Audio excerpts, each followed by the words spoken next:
name of the book is The Brotherhood of the Screaming Abyss, My Life with Terrance Mckenna.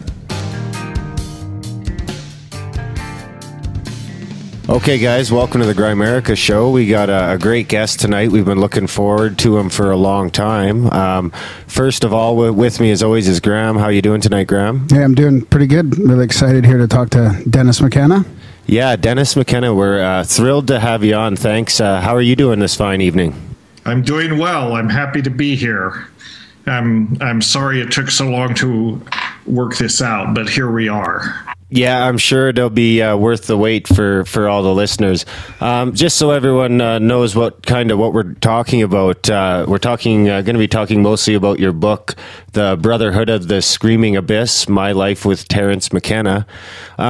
I suppose if you could just start, I really like the story about how the book came to be. I found it pretty ironic that how Terrance used to speak so prophetically about the internet and everything it was going to bring to society. It seems fitting that the internet almost helped to produce his life story. Well, yeah, I think so. It never would have occurred to me that it would have been born this way, but I was actually kind of led down this path by his agent, Dan Levy. I was in New York in December 2010, I believe it was, and I was thinking about writing this book, and I met with Dan, and he said, well, there's this new thing out there, Kickstarter, and you should give it a try, So I thought, well, that's maybe, and I went on their website and it looked good, and so the rest is history. I didn't do anything. Actually, I didn't do anything right. I probably did everything wrong, but I was in the right place at the right time. And so Terrance has an existing fan base out there, and so the word went out, and I raised enough money to pay for the book and pay for my time, and it was great, actually. Yeah, I suppose that's the toughest part is buying the time to sit down and write it. It takes away from so many other things. Yeah, it is. I mean, for me, I don't know about you guys, but I know for me and a lot of my friends, we're time challenged these days. I mean, we just don't have enough of it. I was on. I did an appearance last spring with Doug Reshkoff. I don't know if you know him, but he'd be a good guy for you to have on your show. He's kind of he's an essayist, he's a cultural commentator, and he's written very much about the interactions between technology and human behavior, I guess you could say. And his latest book is Present Shock.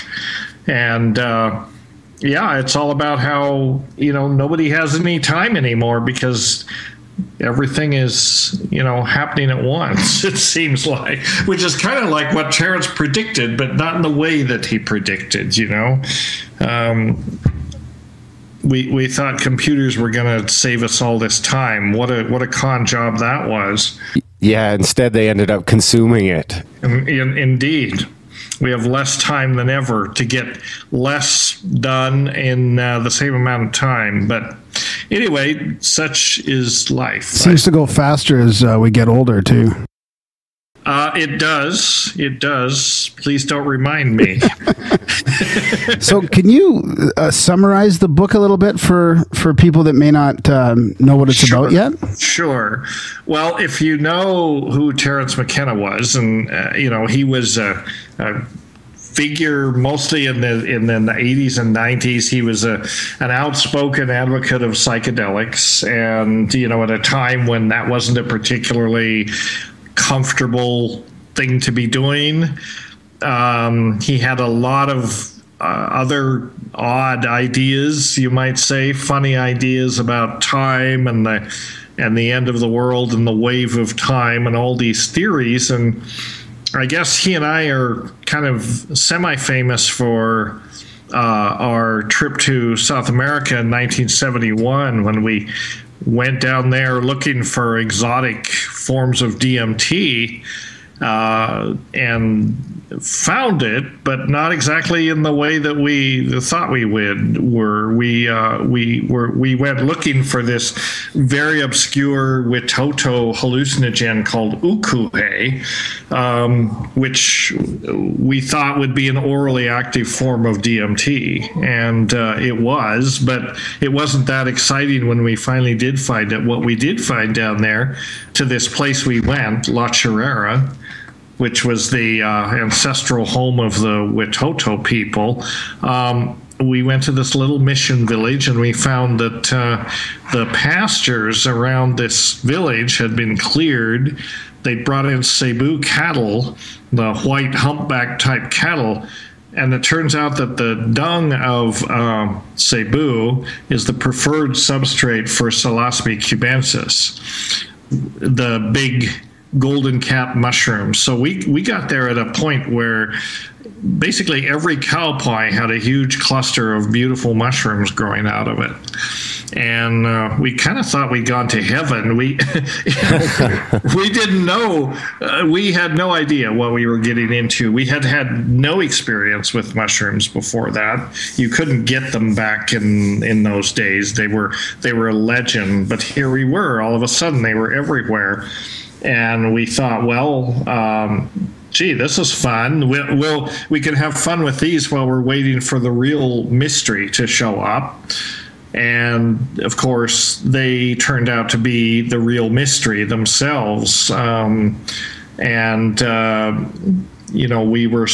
started eating them rather steadily.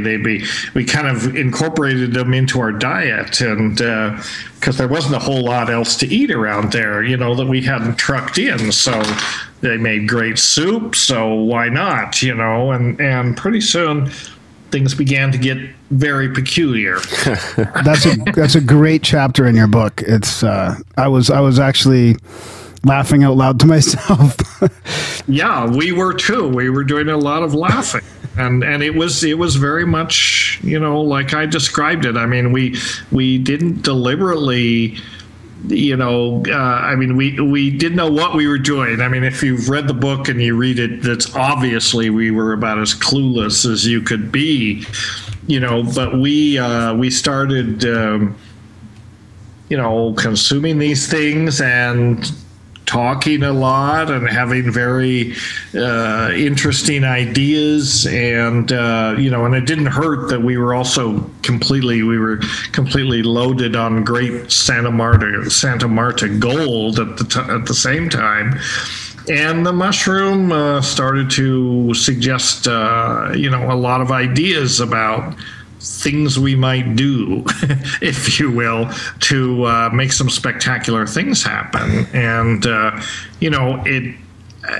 looking back on it, it seems so crazy when I describe what it was, what the notions that we had. But you have to understand, within the context of what was going on at the time, it seemed to make sense. It just seemed obvious. If we do this, then this will happen. And so, being experimentalists, being steeped in Jungian psychology and alchemy and all these things, we understood it from that perspective, that this was basically an alchemical operation. This was a kind of psychic neurosurgery on our own brains and bodies. And some crazy stuff did happen. Right. And some of the things you guys talked about even ended up being true in the end, right? Or at least somewhat accurate from a scientific perspective. Well, somewhat accurate from a scientific perspective. I mean, we describe it as the experiment at La Chirera, but in no way could you really legitimately call it an experiment, because experiments have to have controls, and this was about as out of control as it got, So in that sense, it was not an experiment. It was more like a ritual or a manifestation or an incantation or something like that at La Chirera. But the results were spectacular in the sense that we had a lot of, we predicted a number of things that should happen, that were going to happen. We were assured by the mushroom that they were going to happen.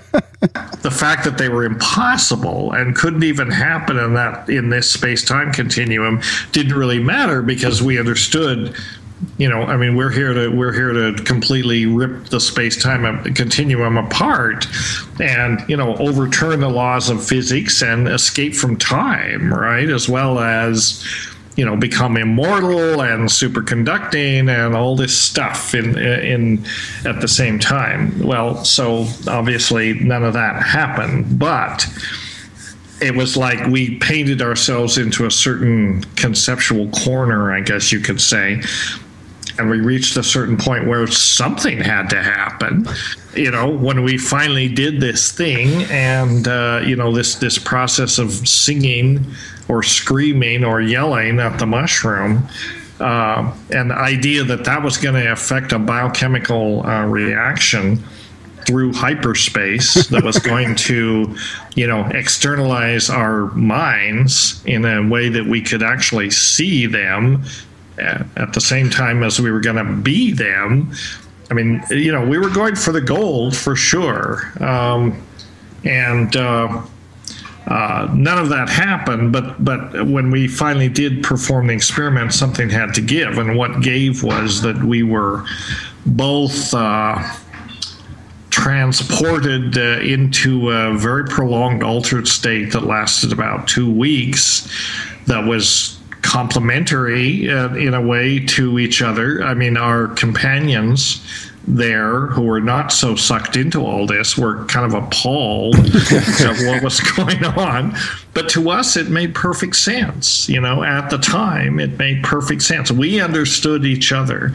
And our whole thing was that, at the time, it was like, just everybody be calm, everybody back off. We know this is weird. We know it's peculiar, but it's exactly what it's supposed to be at this time. We felt like it's all unfolding as the way it was supposed to. And so with that mindset, we were able to, kind of insist that, they not fly us out to the nearest mental health facility, which is definitely what they wanted to do. I mean, they felt that and we thought, no, it's just better if we stick here. And not that we had an option. I mean, you don't just call 911 in the middle of the Amazon and get them to take you to the hospital. So fortunately, the process was able to play itself out.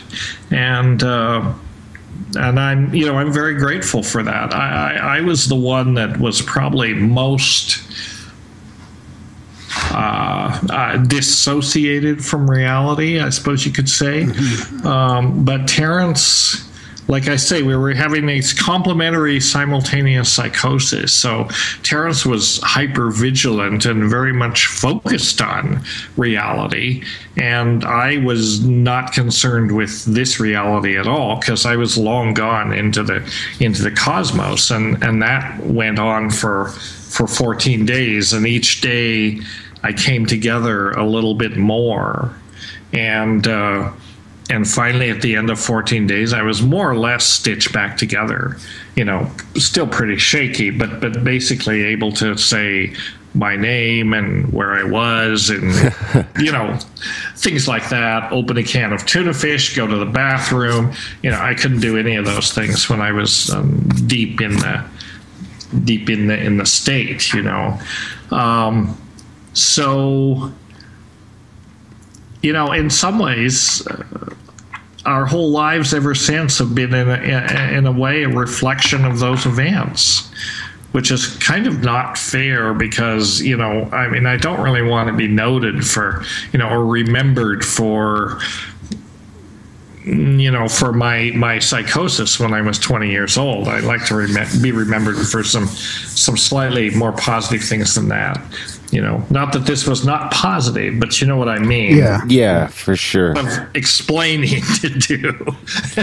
But if nothing else, I suppose it sort of helped you along the way to becoming the man you are today. Well, in that sense, yeah, I do think so. I mean, I have looked at, I've considered what is the model, or if you wanted to put a label on this experience, what is it? I mean, you could say it was a simultaneous psychosis, and that fits. And there's even a term in psychiatry for that. It's called folia do, which is the folly of two, basically, often siblings. And so it could have been that. I prefer to think of it as a shamanic initiation. That puts a better spin on it, for me at least. And all of the themes were there, in the sense that, shamanic initiation or shamanic experience involves a journey, in this case to the edge of the universe and back for me, and it involves a transformation. The shaman is torn to pieces and put back together again, usually in a transformed way. And I was certainly transformed. And and I feel like I don't claim to be a shaman. I mean, it's a shamanic initiation, but I'm not out there practicing shamanism. But I feel like it was a great experience, actually. I wouldn't trade it for anything. I have no regrets, and I feel that I'm a stronger person because this happened to me. And I didn't think about this before, but you guys could be responsible for really bringing mushrooms to our culture in the last 40 years or so, right? I mean, I grew up in the 80s, and it was pretty normal. Mushrooms were around quite a bit, and I'm sure they still are. And you guys were down there when they weren't really a part of the North American culture. They were not. They were not part of North American culture at the time.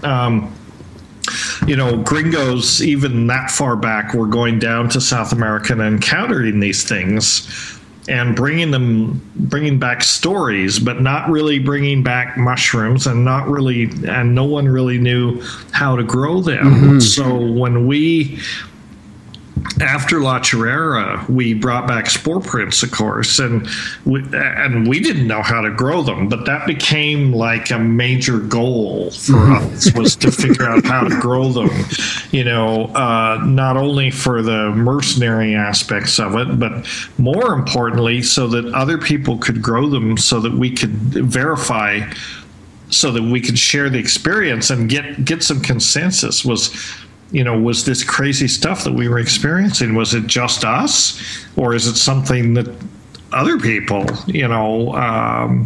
experience? And as it turns out, it is not just us. A lot of people have these similar, crazy, more science fiction-ish tinged experiences. I assume you guys have done mushrooms on occasion, or? Oh yeah, I've been known to partake from time to time. Yeah. Okay. Yeah, I mean, it's been a while, and the problem with the way I've done them in the past, or Darren, is a lot of times there was alcohol involved, and it was kind of more of a party atmosphere. There wasn't enough reverence around it.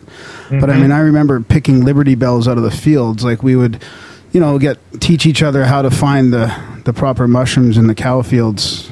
And a lot of talking and laughing. Yeah. I mean, they were profound experiences, but I would have rather done them in a different way, probably. Well, there's nothing wrong with having a good time, and certainly the mushrooms, they are very good to have a good time. I mean, at low doses, or relatively low doses, and they're non-threatening. They're rather easy to handle, and they certainly do, make you laugh and all that. What impresses me, though, is that people, I think the way that they are used largely in society is recreationally that way. Yeah. And a lot of people can go on for a long time and never really take a high dose, and never really suspect that just around the corner, is oblivion.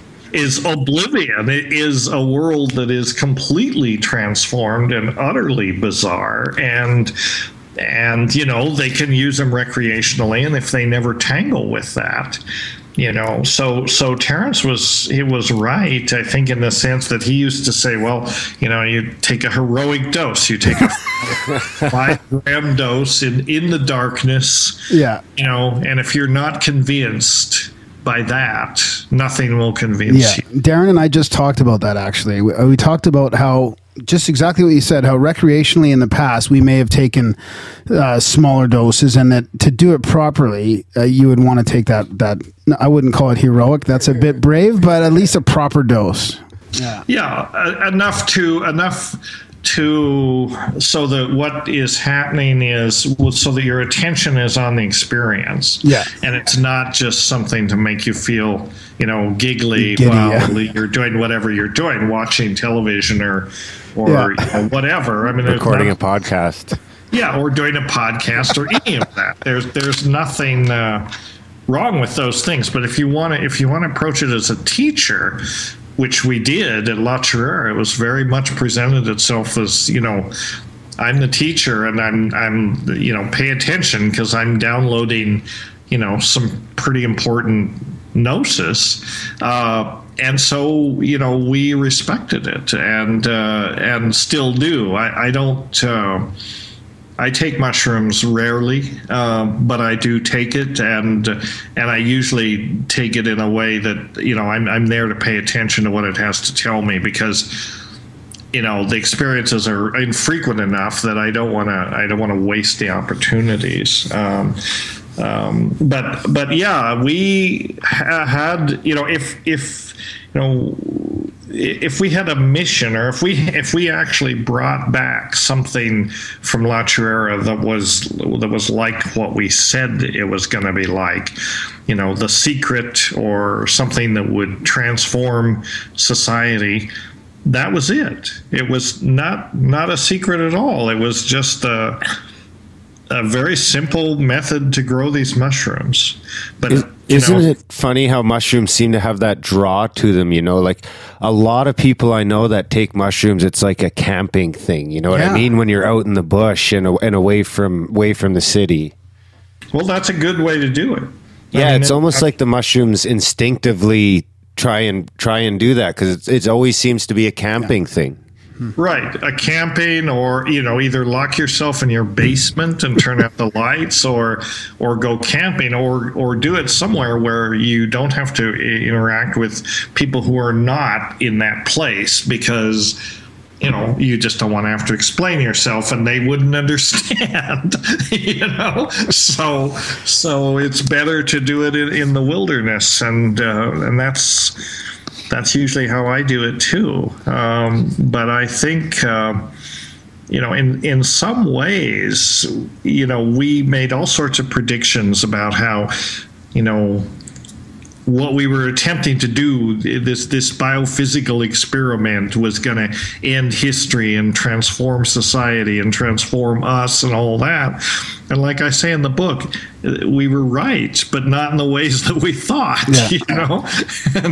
And the mushrooms really have, I think, changed society, and I'm glad they have. I mean, if Terrance and I made any contribution to the 20th century, I think that was it, and that was the one that we came at. We did it under pseudonyms originally. We didn't even admit that we'd written that book, but it put into the hands of a lot of people, a lot of, I suspect, geeky seventh graders probably, who like to putter around and do science projects and that kind of thing.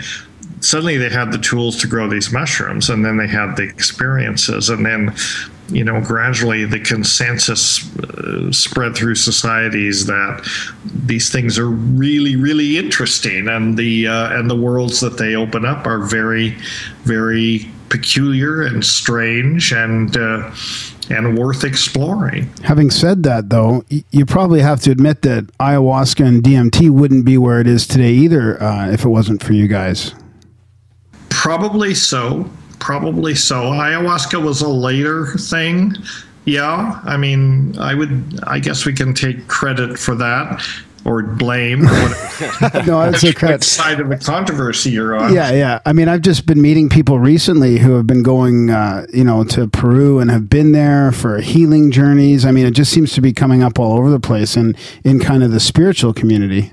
Right, it is. The whole ayahuasca tourism thing is going strong, and and it's been interesting to watch it. I mean, when I went to Peru for the first time in 1981, I went to Iquitos, among other places there. I was doing graduate work at the University of British Columbia at the time, and it was quite a different place than it is today. I mean, today it's the Wild West, and it's ayahuasca tourism that's done it. Have you been down there? No. Well, it's pretty crazy. Yeah, I plan to go at some point in my life for sure. It's an experience I definitely want to have. I'm just not sure that I'm ready for it yet. I'm gonna do a couple more mushroom runs before I attempt that one. Right. Well, there's quite an active ayahuasca community in Vancouver too. Wow, that's not far.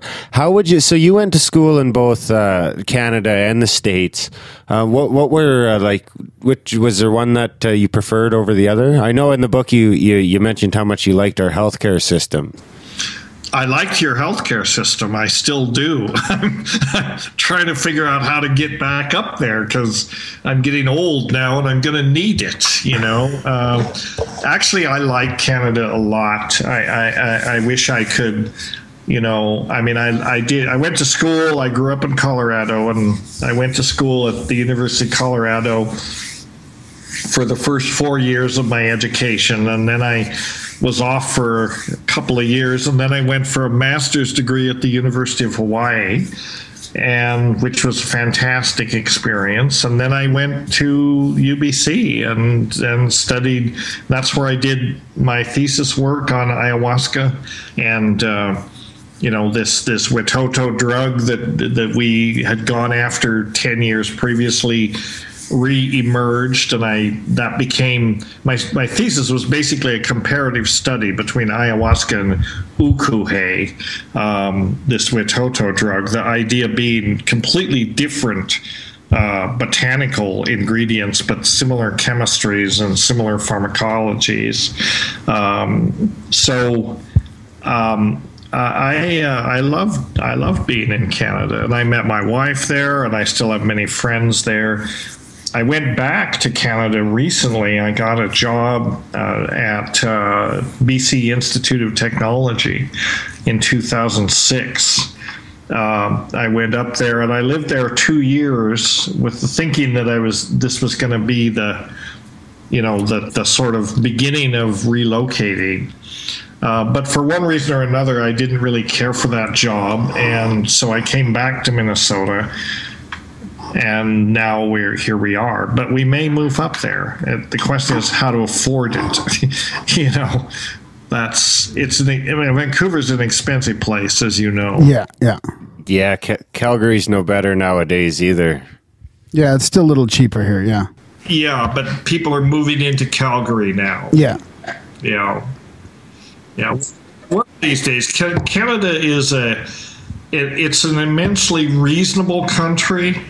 People say that the Canadian people are reserved, and I don't agree with that. I mean, I find Canadian people very friendly, but I think Americans are a little bit too excitable, That's why we have the problems that we have, because Americans are an emotional people. Yeah. Especially if you're hanging out in BC, because we're all half baked over there, so everyone's everyone's easygoing. Right.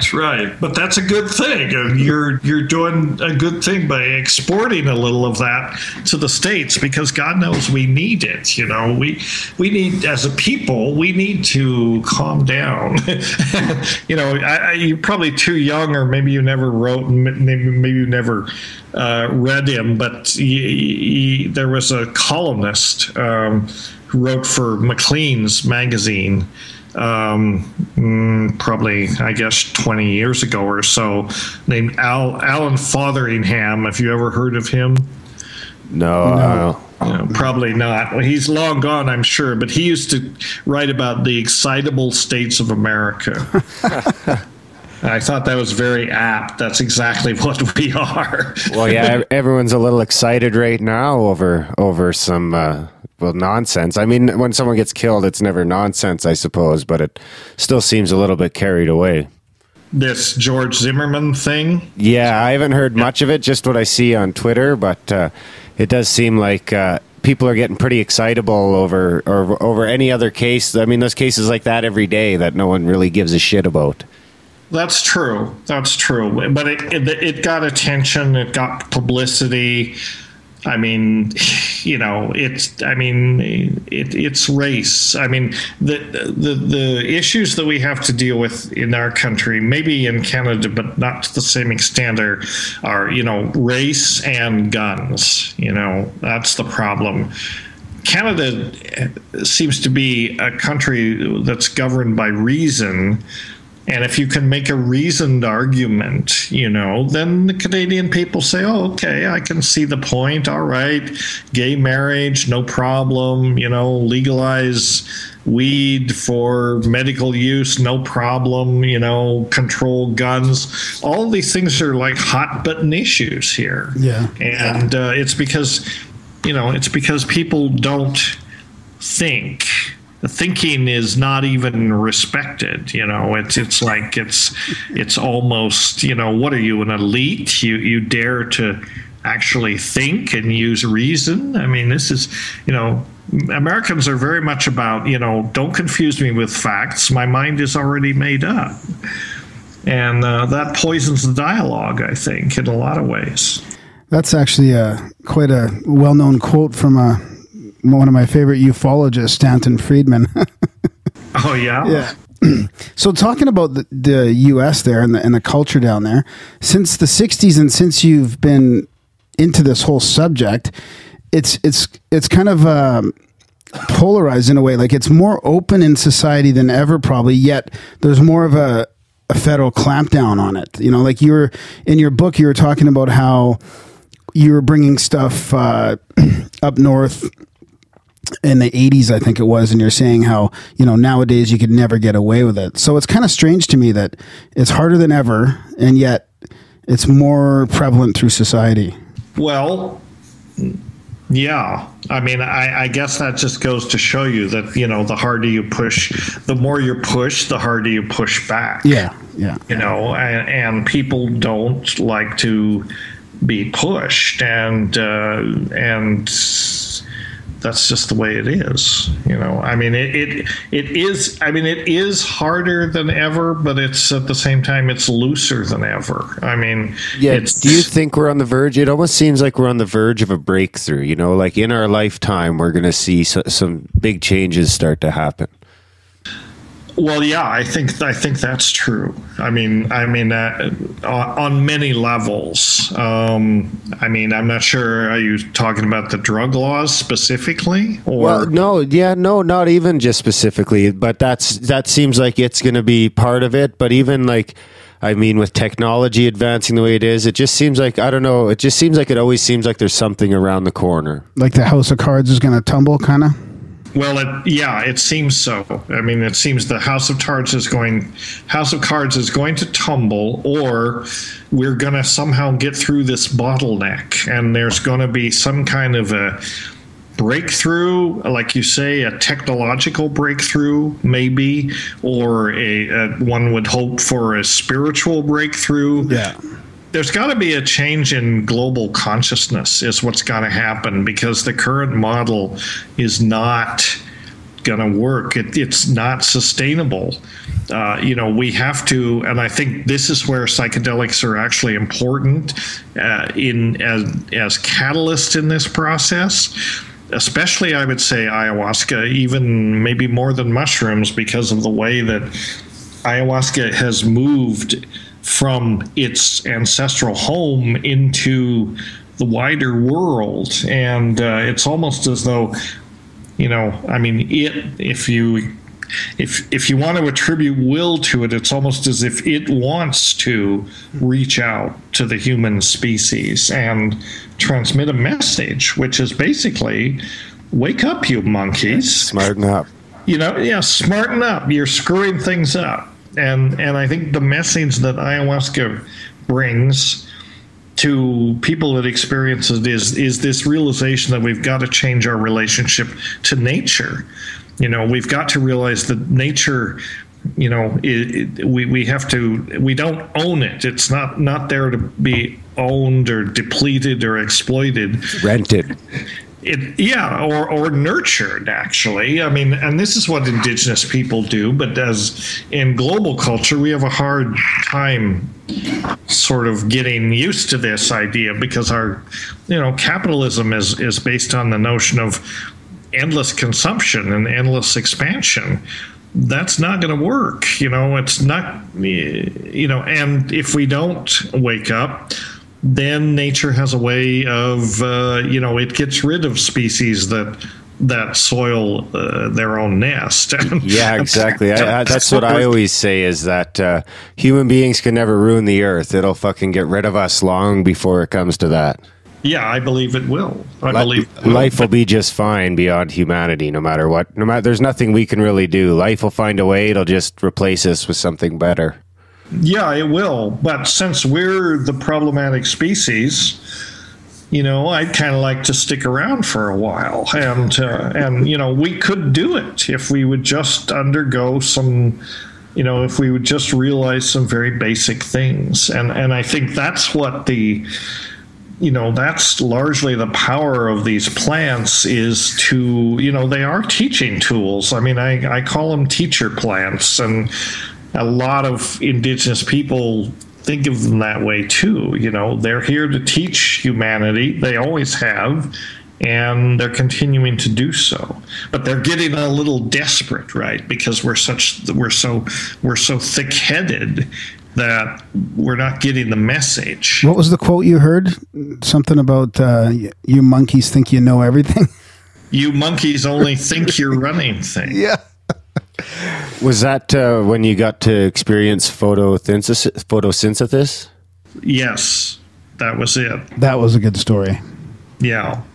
No, yeah. I agree. I cherish the experience, and that was the take-home lesson. And a lot of people come away with that lesson. Mm-hmm. And so partly, I think since we're, I guess you and I and our cohorts and the psychedelic community as a group represents hopefully a segment of humanity that's a little more conscious, and I see it as our mission in a way to help the rest of humanity wake up. Not like we know everything. I mean, in fact, the main lesson that the first lesson that ayahuasca or any of these things teach you is you don't know anything. Yeah. You don't know shit, right? Yeah, you need to be willing to learn.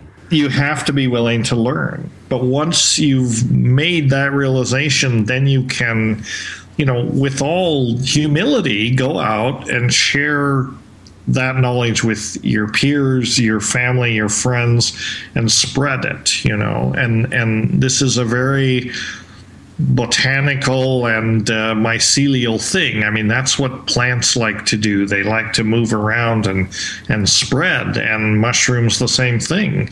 We're just aiding that process, but at the same time, we've got this symbiosis going with these things where these, in some ways, superior beings, even though they don't talk to us in the way that you and I are talking, but I think they do have a certain wisdom, and they want to put that out there, and they want to work with people who are willing to, help them get their message across.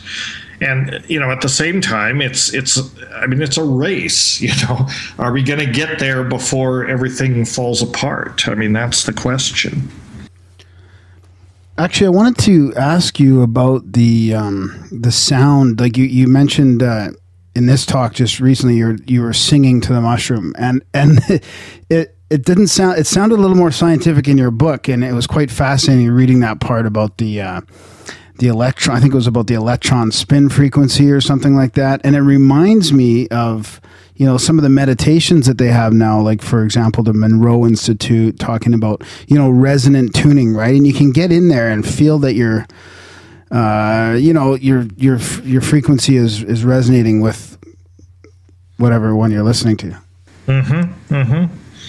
Yeah, I mean, there's a whole interesting area kind of that's springing up around psychedelics, or kind of tangential to psychedelics, which is this whole sound healing business that's going on. I made the friendship of a fellow in New York, Alexandre Tennis, who's an ethnomusicologist and very well-educated person when it comes to all of these different musical traditions, especially the atonal music and Tibetan bowls and all that stuff. And so he's developed these methods to, he does groups of 40 or 50 people at a time using sound to basically transport them into altered states. And it works. I mean, people come out of those experiences absolutely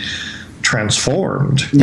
So sound has a lot to do with this. One of the most profound experiences I had was in a shamanic sound and breath journey, and they were using all sorts of ancient instruments, like pumped through this bow sound system, and you're lying on the ground, and they're doing kind of hands-on healing and crystal work and the sounds, and I mean, I had all my chakras were vibrating to the point where I could feel them open up one by one, and I was completely stone cold sober at the time. I mean, it was probably one of my most profound spiritual experiences yet. Yeah, and so there is a lot to this sound modulation, because, as you say, your chakras actually do vibrate, and you can feel these atonal resonances working on a very physical level. And when Alexandre I've had his treatment, but he also has told me stories about people he's treated who are, seriously depressed or sometimes physically ill or addicted, people with cancer, this kind of thing. And basically they're cured. So there is a lot. And of course, when you do them in conjunction with the medicines, then it's even more so. It's even more powerful. And he's got some very interesting ideas. He talks about how the Catholic Church, which is responsible for most of what's wrong with Western civilization. I can agree with that. On that, but one of the things that they did was they introduced the conventional tonal scale, equal intervals in an octave, right? The atonal scale, the intervals are different, and I don't totally understand how they are. But by introducing equal intervals into the musical octave, it was a deliberate attempt to basically remove the essentially the numinous quality of Western music. It was an attempt to defuse it or defang it, to remove its transporting qualities and turn it into essentially a caricature of itself, while of course they retained the real music for themselves, which was the gongs, right? The bells, which a bell is a circular gong, and they have the overtones, and also plain song, which is the Gregorian chant. So that stayed within the church, and they foisted this other music, which was the basis of classical music, onto the rest of the West. And it was basically a way of, I guess, defanging it in a certain way, taking away its emotional resonance, literally. Have you ever, speaking of just on the subject of music and hallucinogens, have you ever met Dr. Stanley Krippner or worked with him or talked to him? Or Yes, I know Stanley. Mm-hmm. Yeah, we had him on the show a few weeks ago. Actually, it was a great conversation. Oh yeah. No, he's been at this for a long time. You should get Alexandre to come on the show. I mean, he's amazing. I think he'd give you a great interview. He is such a scholar. He just knows this stuff, and he's very humble but very interesting guy.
So one thing I absolutely loved about the book is how it almost read like a novel to me, like with the introduction, and it like you get to know the characters, and it was really well written. I like how it just kind of engrossed you. Well, thank you for that. I have to tell you honestly, it's good to have a good editor. I mean, I was blessed. I had one of the best editors you can imagine, and not because of anything I did particularly, but just lucky. Actually, a good friend of mine who is the designer for the book, he's a graphics artist. He designed the book, and he worked with a fellow at Utne Reader. I don't know if that means anything to you. It was a pretty well recognized kind of literary current events kind of magazine in the States here. Mm-hmm. And my editor was the editor-in-chief of that magazine. So he was very gifted, and it's great. And he deserves a lot of the credit. I'm trying to send you a file here. I don't know if this is... Oh, yeah, I got it here. You got it. Okay. Yeah, well, that's Alexandre. He's coming to a place close to where I live in August and doing a workshop.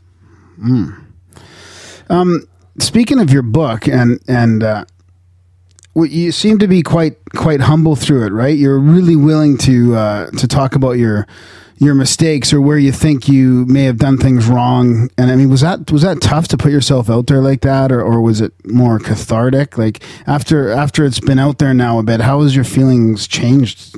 Or have they? Well, it hasn't really changed. I don't know. People say, well, you shouldn't have talked about all this personal stuff and so on. But I figure, well, it's a memoir, right?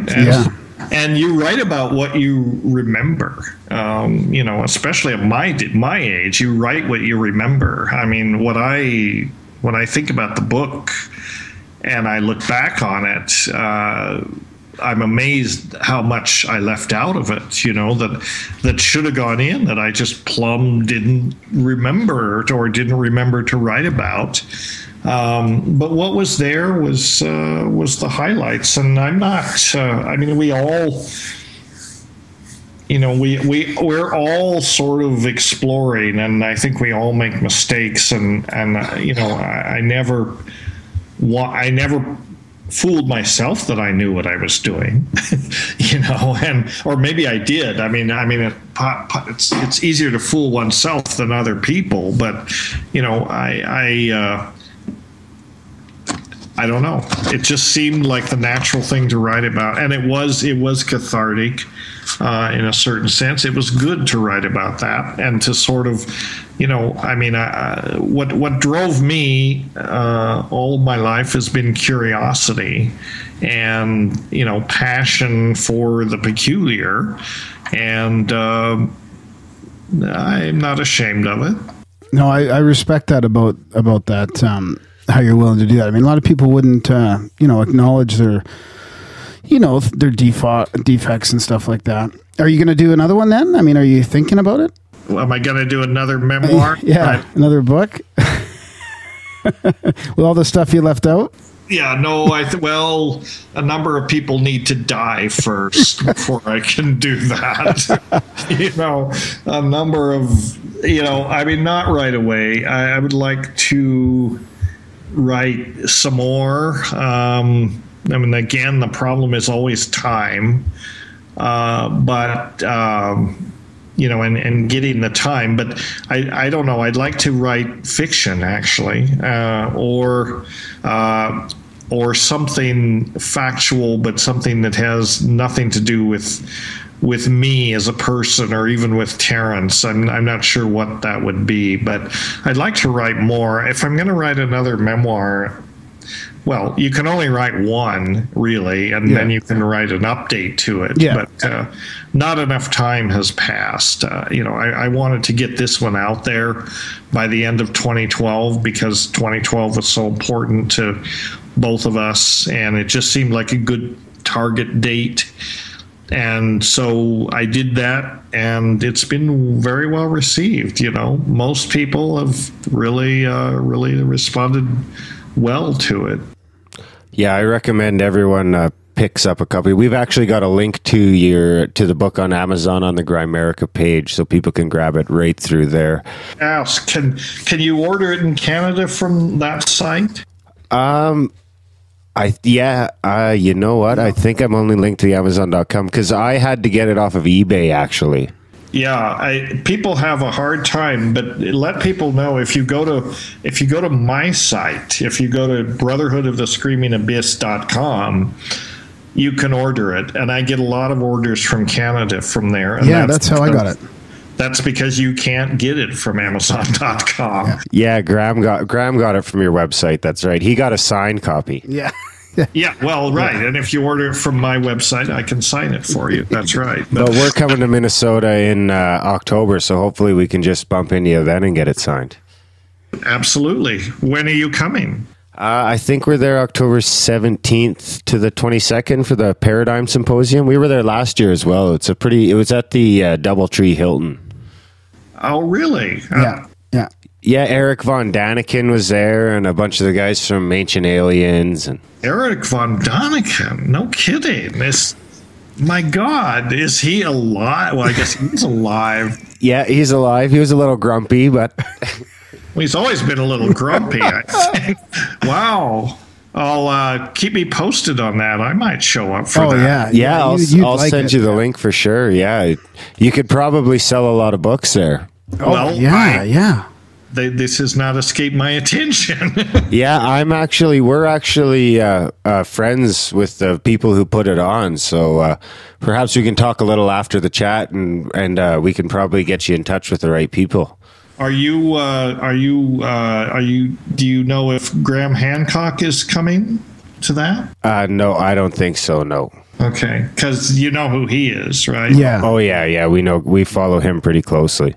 Yeah, I got to know him pretty well. We toured Australia last fall, and we've been down to Brazil together, drinking ayahuasca and so on. He's a great guy. I really like him. Yeah. I love his stuff. I didn't really know that much about what he was writing about, but then I started to read it, and I'm thinking, he's really on to something here. Yeah. I've been trying to get him to come to Minnesota and do an event, so maybe this would be a thing. Yeah. Anyway, send me some information about that. I will for sure. One thing we've been talking about a little tonight, and you talk about in the book is it Jungian psychology? Jungian. Jungian? Jungian, after Jung.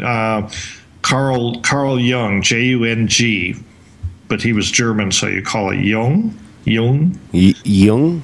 Yeah. So, could you give listeners just a background of what exactly that outlines? Sure, a little bit. Well, Carl Jung, was a student of Freud, right? And so he was in the early part of the 20th century, and this was the very early days of psychoanalysis and psychology and all this. But Jung and Freud had a break. They had a dispute because Freud had a theory about, basically that mental illness and all this, it was all about sex and, these deeply buried sexual... Everything was about sex, everything was about sex. And Jung said, no, that's baloney. It's really about the unconscious. And Jung was into what they called depth psychology. He was into the psychology of the unconscious. And he had this notion, he had many, many interesting ideas about alchemy and about UFOs and about, all of the things that actually Terrance and I were preoccupied with when we were younger. Jung has some very interesting theories about UFOs. If you haven't read him, read the Red Book.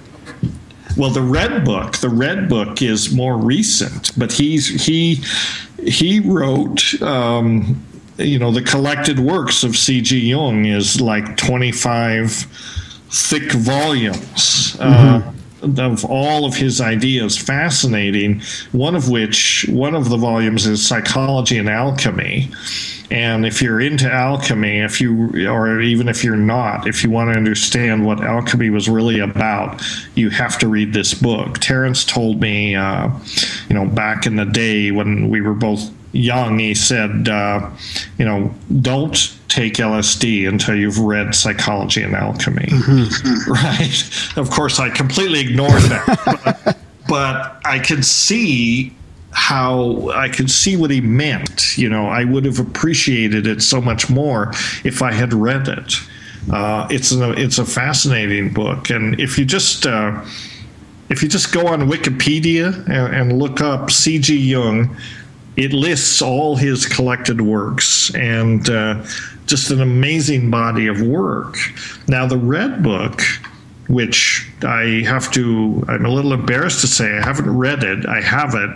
But the Red Book is something that he produced before he started writing his collected works, and it came out of a period of his life when he was apparently immersed in altered states all the time. I don't think he took psychedelics, but I don't think he needed them. I think he was in this place a good deal of the time. He was very attuned to dreams and just his own unconscious, very much the inner life looking in, and he wrote all this down. Have you seen the Red Book? I've got it, and I haven't read the whole thing yet, but yeah, you can get it for free online, actually. Oh, really? Yeah.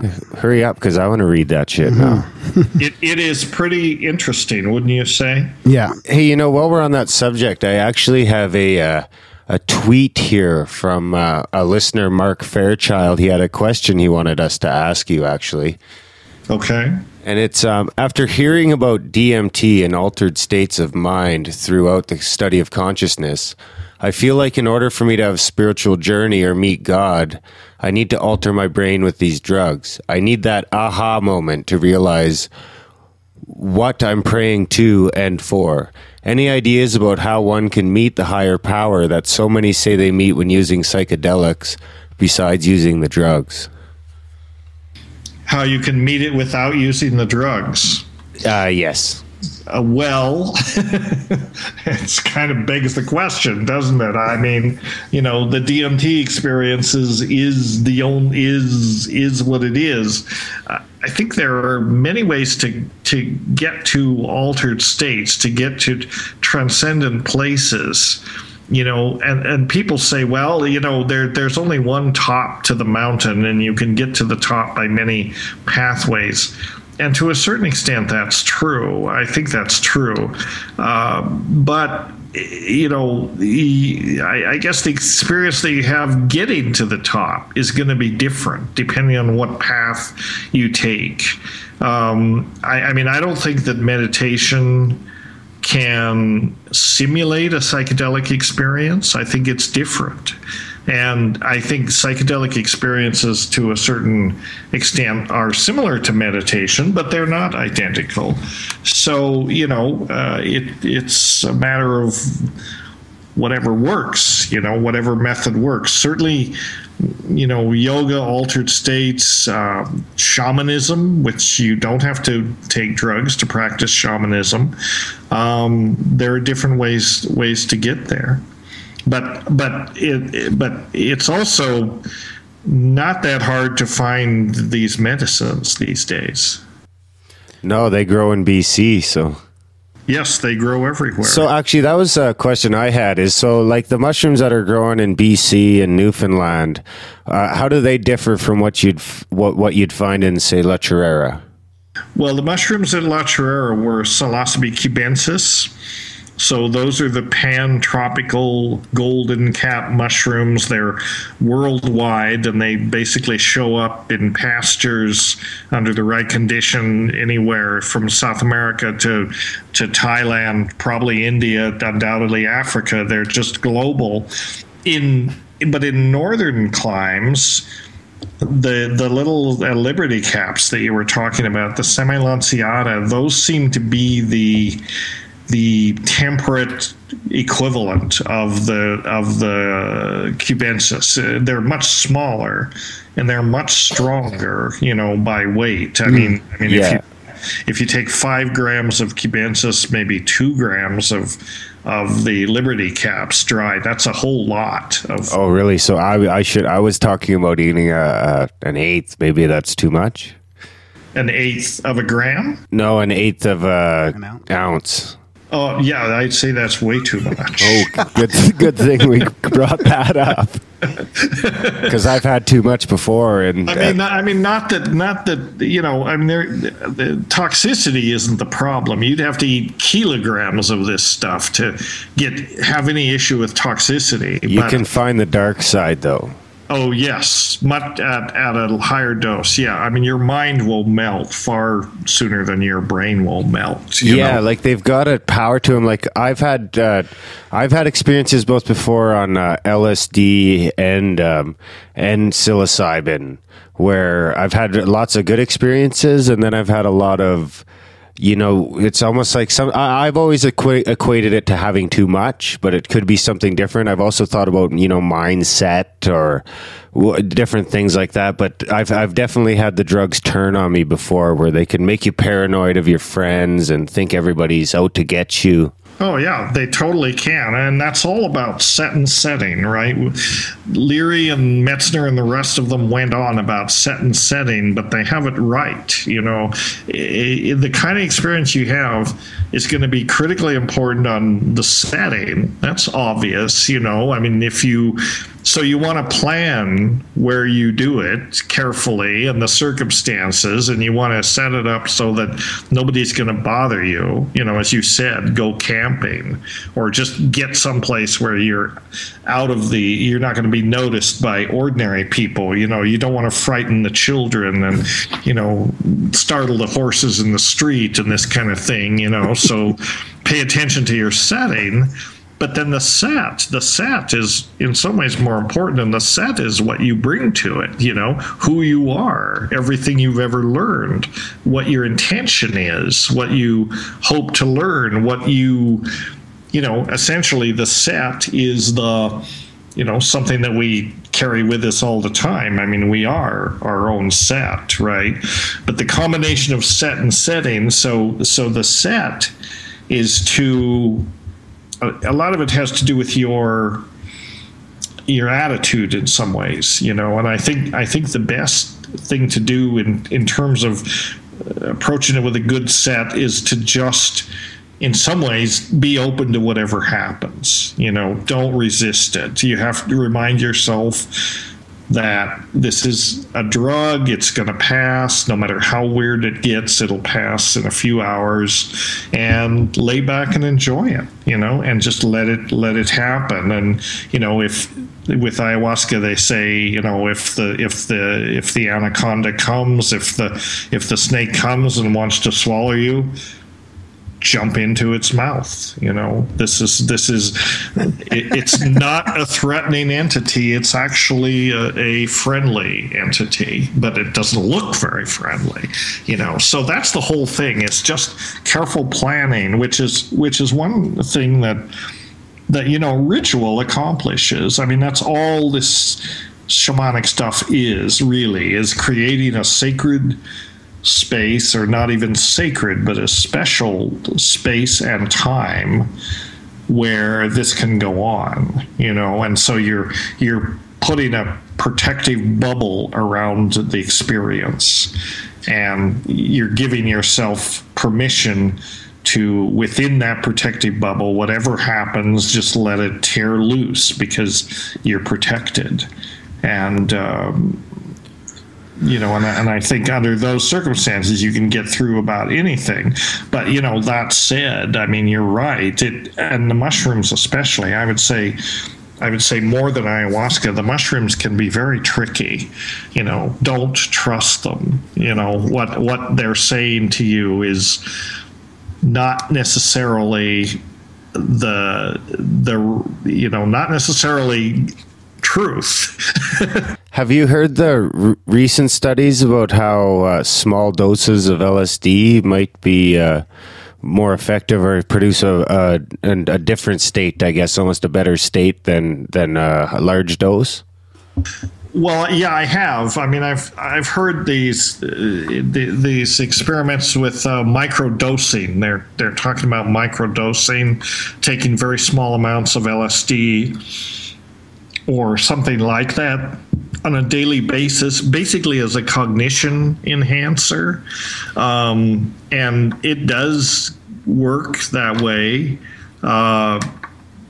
But I don't know. I'm skeptical. I mean, I'm sure that can be useful, but is this an excuse for people who won't bite the bullet and just take a goddamn heroic dose and hang on? I mean, isn't that what we're trying to do here? Yeah, well, I was able to relate to it because I've noticed a few times in the past that I've taken a large dose of LSD. I've noticed, after you'd trip balls for 10 or 12 hours, I've always noticed, during the come down, there's a brief period of an hour or two that I almost feel more productive and enhanced almost. Mm-hmm, mm-hmm. I'm multitasking, and I am doing it, it seems to me easier than ever before. But it's hard to say for sure, because I'm coming off of, what's been absolute craziness for the last 10 hours. Right. So the question is, if you hadn't done that, if you had just taken the smaller dose, would you have gotten to that? Just to that place and no just further? To that place, or would you have to go through that first, and then as you're coming out of it and reintegrating, you feel all this stuff coming together and all this creative energy kind of coalescing, so then you're able to, write that song or do whatever it is you do to, creatively express. But without going through that cathartic, transformational experience, maybe you wouldn't benefit. I mean, I don't know. I have not microdosed myself. But I have friends who do, and they say it helps, or whatever that means. It, helps them think more clearly, or whatever. It's like natural Prozac. Yeah, kind of.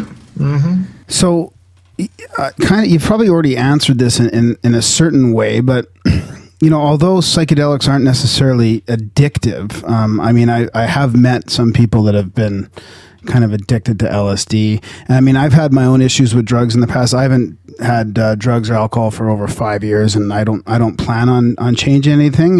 Life is really good the way it's going right now. But you know, it kind of goes back to that our Mark's tweet question there about sort of reaching a higher power without drugs.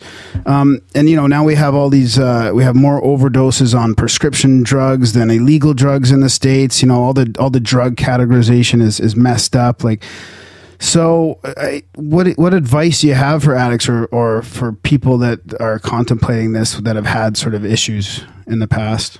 Well, I mean, psychedelics are not addictive, right? I mean, they are, if anything, anti-addictive. That's why they can be used to treat addictions.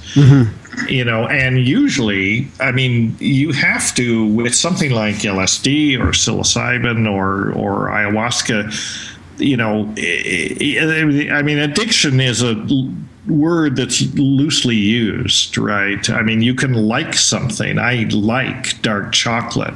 You might even say I'm addicted to dark chocolate. But if somebody takes it away, I'm not going to, you know, I mean, I'm going to be disappointed, but I won't.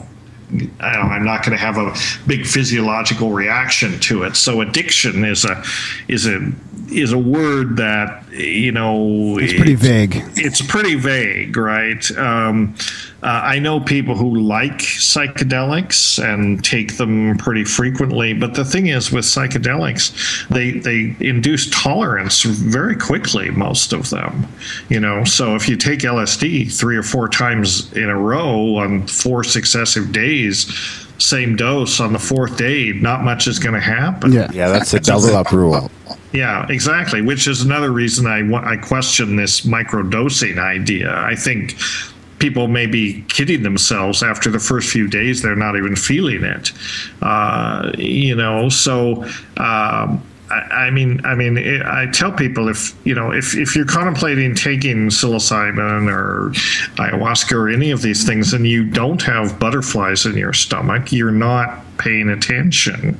You know, I mean, every time I do it, and I've been doing it a long time, there's always a little bit of nervousness, and I think that's good. You know, that's respect for what you're about to embark on. It's like, gosh, I'm not saying I've done it, but people who say I've done, you know, ayahuasca 1,000 times, but it's the 1,001st time that might surprise you.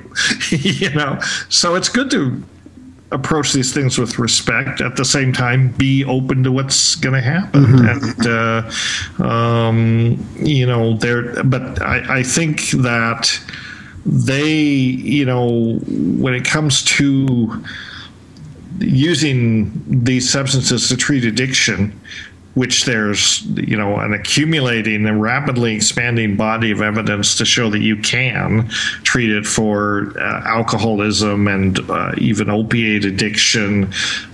There's currently an FDA-approved clinical trial using psilocybin at Johns Hopkins for smoking, that so far 100% of the subjects have quit smoking, and these were like lifetime 3-pack-a-day smokers.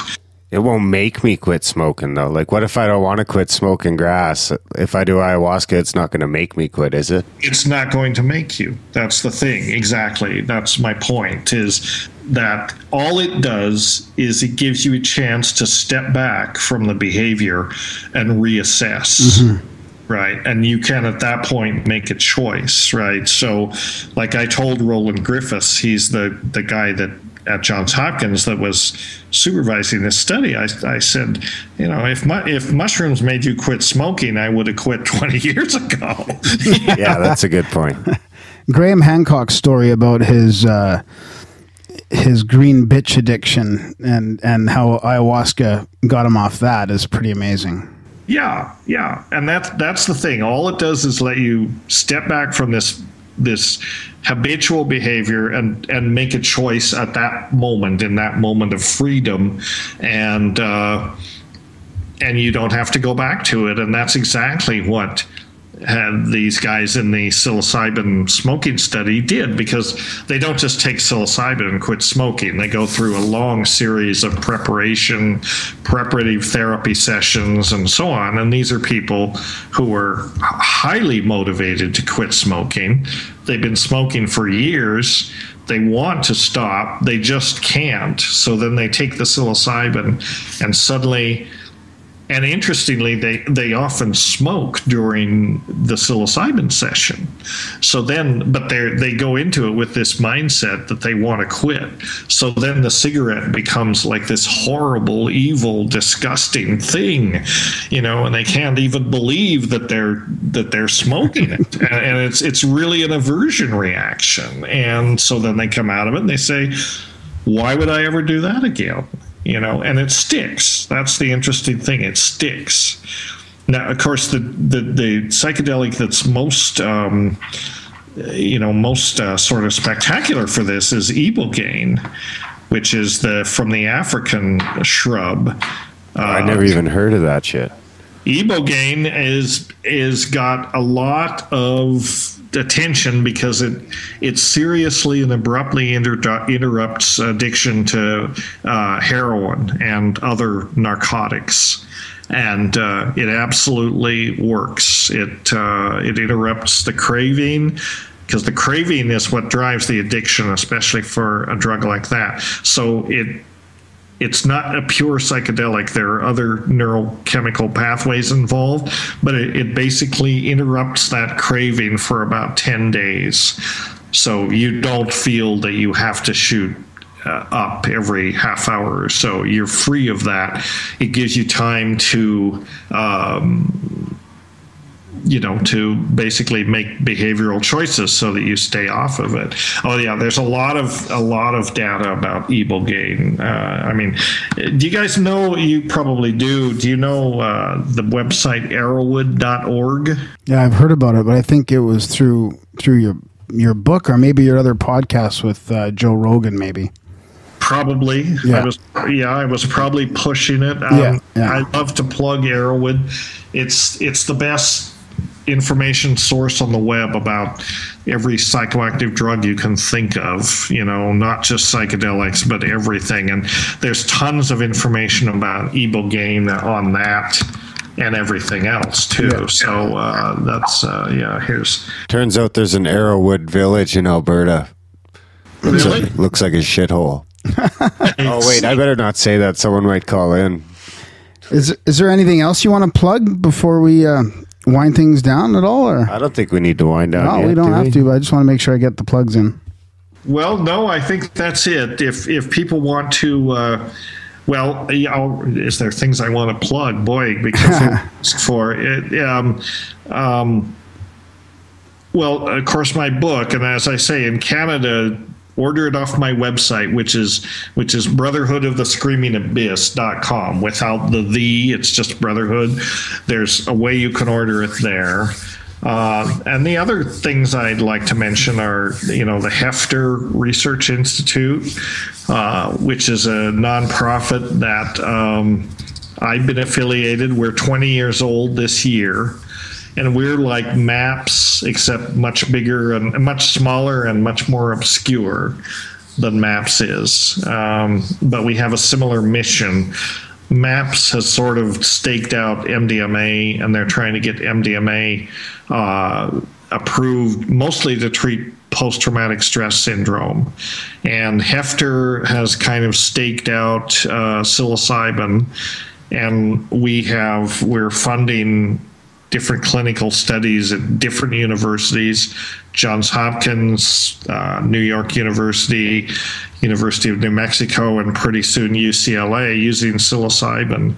So that's hefter.org, HEFFTER, if people want to check it out. Mm-hmm. Yeah, I mean, Hefter, it's named Hefter. Hefter was the German chemist who was the first person to figure out that mescaline was the active principle of peyote. Oh, right. Yeah, I've never tried mescaline.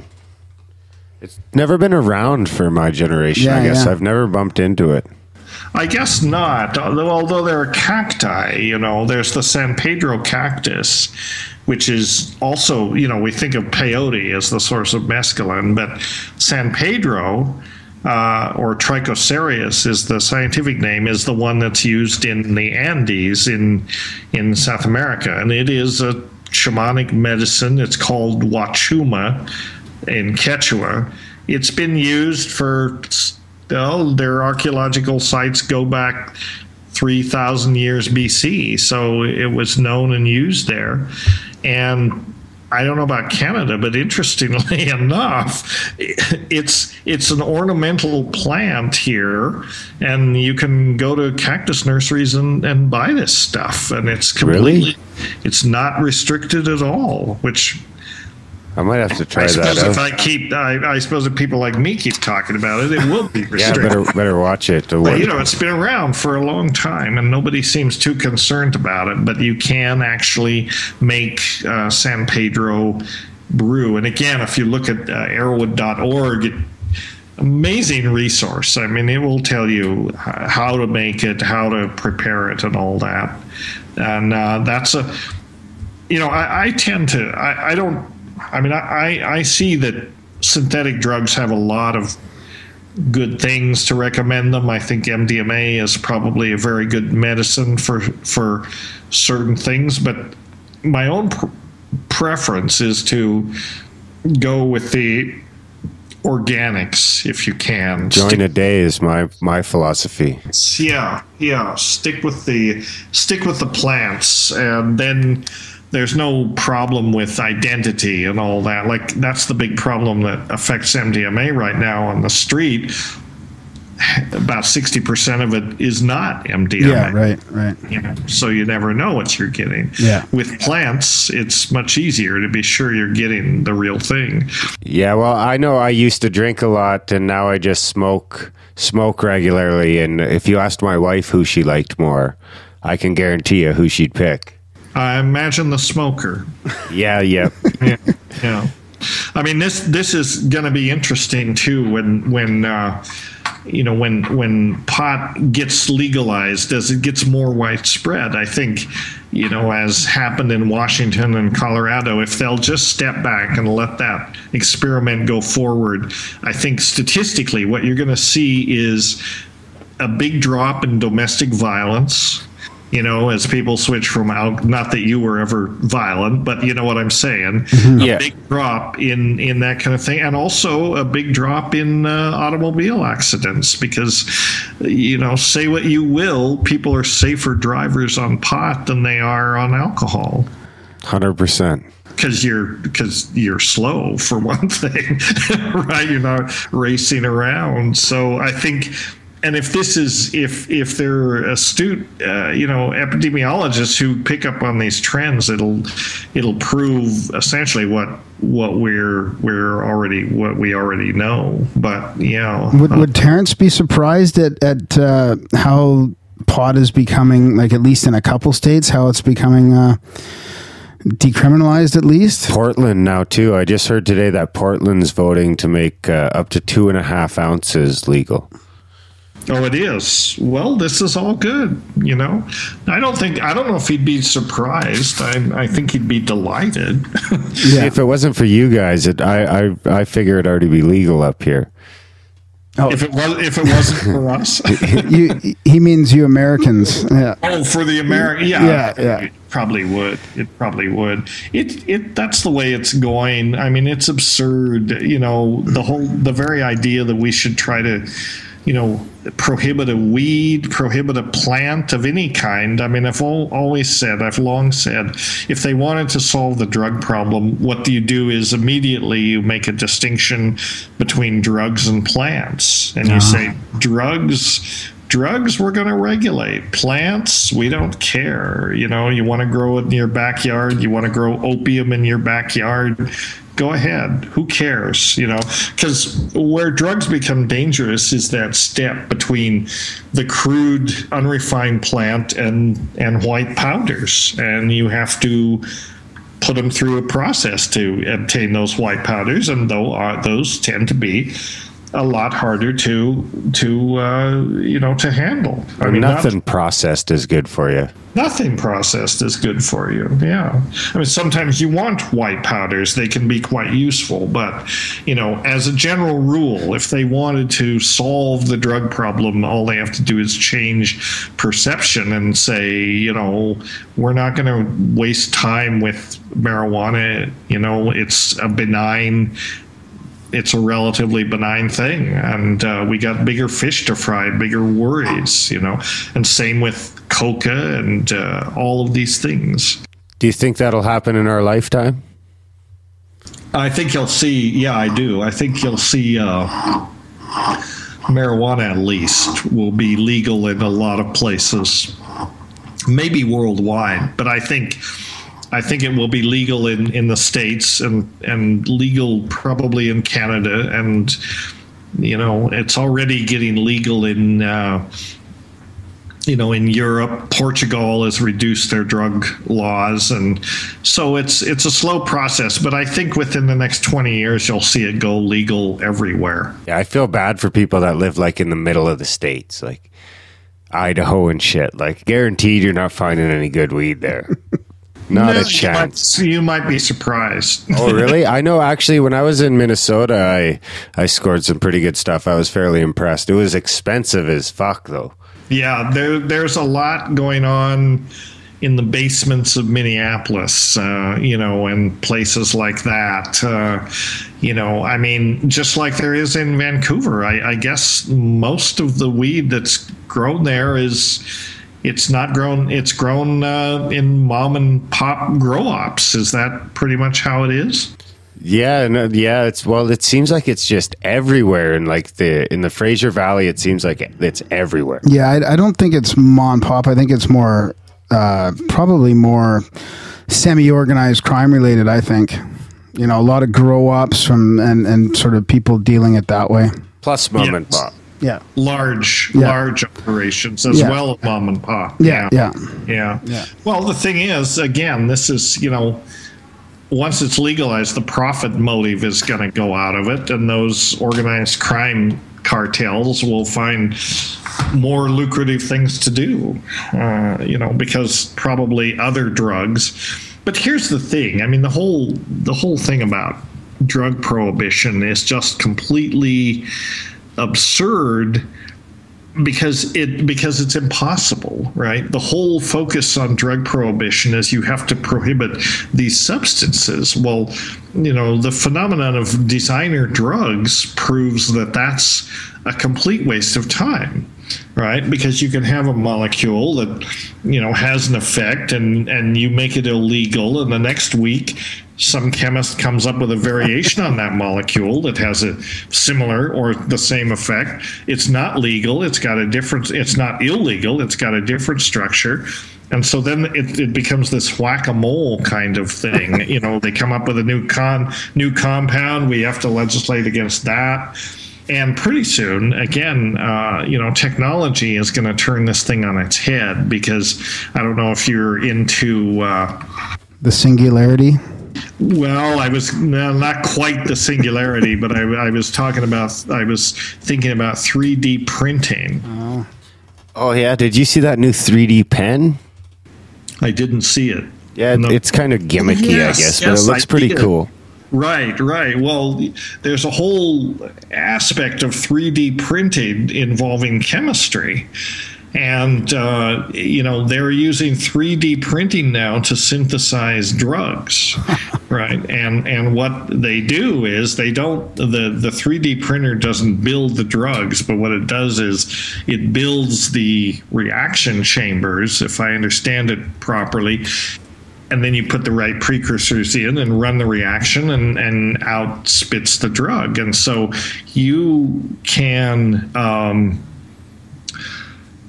it's going to come to a point where you want a drug, you go out onto the internet, you download the template for the drug, you run that, plug that into your 3D printer, and it'll make the drug for you. I can't even fathom that. I just and this is party time. And this is already happening, and this is keeping somebody up, nights, I think. So that's where it's going. It's impossible to control this, and people have an inbuilt, desire for altered states of consciousness anyway.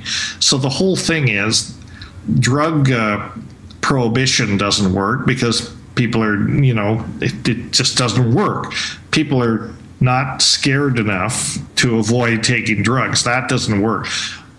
What I've always said is, if you want to deal with the drug problem, it's all about education. Mm-hmm. And you have to teach people not necessarily not to use drugs, which is the whole thrust of drug education. Drugs are bad, don't use them.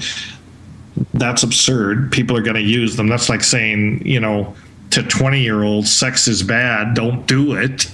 Well, come on. I mean, it's a built-in impulse. So what you have to do with drug education is teach people how to use drugs. And that's it. I mean, and you have choices. You can say, I choose not to use drugs. Great. Then those programs aren't for you. But if you choose to use drugs, then be informed about the substances that you're using and how to use them. We expect that of alcohol, the whole drink responsibly thing and all that. Well, any drug could be used responsibly. That's all we're advocating. Was Terrance talking a lot about that too? And, in the 90s and the late 80s? Oh, yeah, somewhat. I mean, he had... Yeah, I mean, somewhat. He had a slightly different agenda to push, but I'm liberated from that because I don't have to promote the time wave and singularity at the end of the world and all that, because it's a settled issue. Yeah, yeah. I mean, some of our listeners are probably going to be Terrance fans, are going to want to hear a bit more about him. You mean tonight? Well, I have. Go ahead. The one place I can definitely find it is what is it? Psychedelic Salon. Yeah. Psychedelic Salon. Very good source of information about him. Yeah, I mean, Terrance is interesting. He's achieved this. He's been gone 12 years. He died 12 years ago. 13 years ago now, and yet he's very much alive, and he's very much on the web. He's all over the place. Mm-hmm. More popular than ever, you could say. He's become like this virtual ghost haunting the web. And it's interesting that the people that are listening to him a lot of them were in diapers when he was at the top of his form. Mm-hmm. And yet they've rediscovered him, and he speaks to, what he says is very timely, even though it's even a couple decades old. He was transcends ahead of his time in that respect. Yeah, definitely. So speaking of him and his ghost, have you had any experiences in that regard? Well, yeah, yes, and no.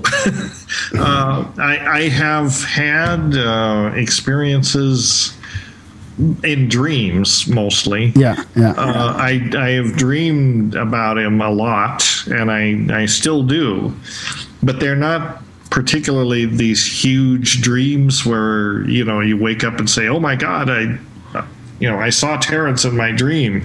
It's more like they're just ordinary dreams. Yeah. And he's there, and we're talking, and usually it's just like it used to be, very casual, and it's sort of like you enter this sort of parallel time stream where, well, here we are, and I feel like some may disagree with me if I say this, but I feel like we were so close in some ways that he is built into my nervous system in a certain way. I mean, we used to joke that we were right and left brain mirror images of each other, and that's why, in a way, when he died, it was such a wrenching thing, because I felt like I'd lost half of myself, but I mean, I can channel him anytime. He's pretty much there. And I mean, that's just a subjective feeling, but there you have it. Yeah, I didn't want to get too personal, but it's a question that myself and one of our fellow Grimericans, Red Pill Junkie, both wanted to ask you, so I thought I'd go for it. Well, I have had dreams about him, but not huge revelatory dreams. I mean, one or two exceptions, but generally just dreams about we're in a place or in a situation, and you don't know when it was or anything, but it just seems like it was when back when he was alive and we were just hanging out. I can never remember my dreams, it seems. Never. Or I don't even know if I dream. I figured it was because of the weed. Well, I used to think that too, because I smoke a fair bit of weed, but lately I've been having dreams regularly, and there are actually some plants that are now available that really stimulate dreaming. Oh, is that the stuff they make the tea out of? They make tea out of it. There's several, but the one I have heard most about is the African dream root. Selene capensis, I believe, is the scientific name. Okay. And that will induce dreams. Does it help you lucid dream? Because that's what I've been trying to. I got to get back into that. But for a while there, I was trying to teach myself how to lucid dream. Yeah, well, this can aid that for sure. And again, if you go on Arrowwood, there's information about that. Okay, good. Yeah. This works. I find for myself, actually valerian, which I take to help sleep. It also induces the damnedest dreams I've ever had. I mean, it's kind of disturbing that way, but it reliably does, and it does help me sleep. So, those things are out there. I'm going to have to look into that for sure, because hopefully I don't have any nightmares. It's been a long time since I remember having a crazy dream. You can learn from your nightmares, just like you can learn from bad trips. I mean, the bad trips are the valuable trips. If it's all just fuzzy bunnies and happy hippies, you're not going to learn much. But it's when the fluorescent anacondas are after your tail that you learn stuff. Well, gentlemen, I think I'm gonna wind this up. Yeah. No, that's great. We'd like to really thank you for coming on, for sure. Okay. Well, it's a pleasure. Yeah, and Dennis, we really liked your book. Both of us just loved it. So great. Thanks. I'll make sure I link to. I'll put a link directly to your website for our Canadian listeners. Okay, well, thanks for having me on. We can always do this again. Yeah, that's great. For sure, yeah. We'll have you on again maybe next time you're at next book, hopefully next summer. Well, maybe when you're here in October, we can get together and do a live.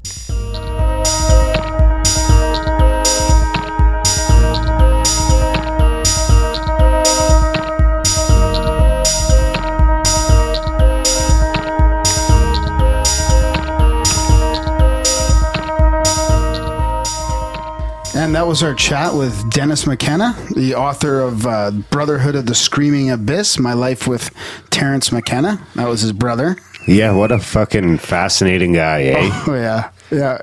I feel like it could have went on for another hour, really. Yeah, it easily could have. Hopefully we get to meet him at Paradigm Symposium. Yeah, oh yeah, for sure. I've